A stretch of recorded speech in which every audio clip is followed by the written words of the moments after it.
Oleh hey, when ni som ni le pathum September, sa ni le som ni le panihian, lai district poi mo mai Ramri Bultaya District Hospital, ama mo District Hospital, kun rei takadang toa nei lang kan halel hi, kun lahian kan han don ta alom khop maya. Sahi Department of Northeast Region atanga kanmu donor kan tiatang kharedi chu nisit antele aheta chu tatang chuan cheng vaibel se somni borvel kanmu tu lahian sakran thei main contractor tepo ani buat se to tu lahian hei lai bial tu MLA dan minister zong tak ko kelal din lian te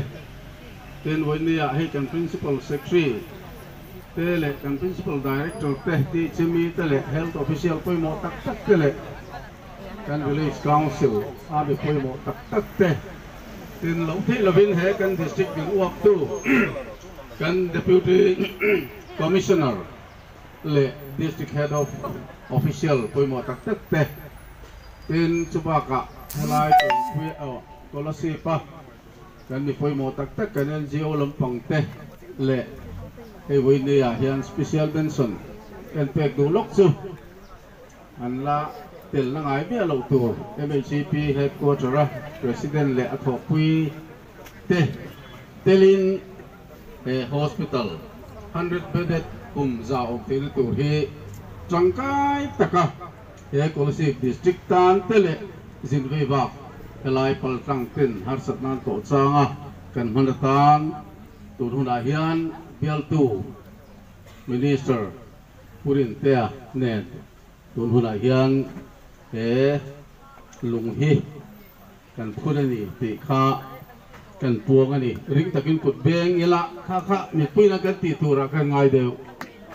so lo kan purin tea mua cái là hồn phải bèn ai ring đâu lên bèn là ô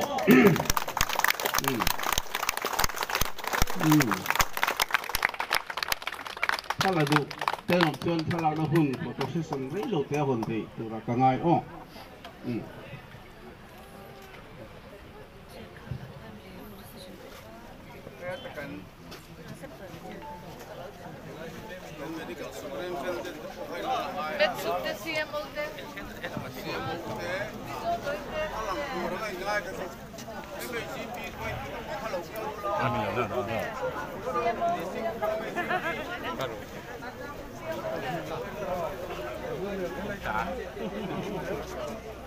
Còn lừa sẽ đâu ô,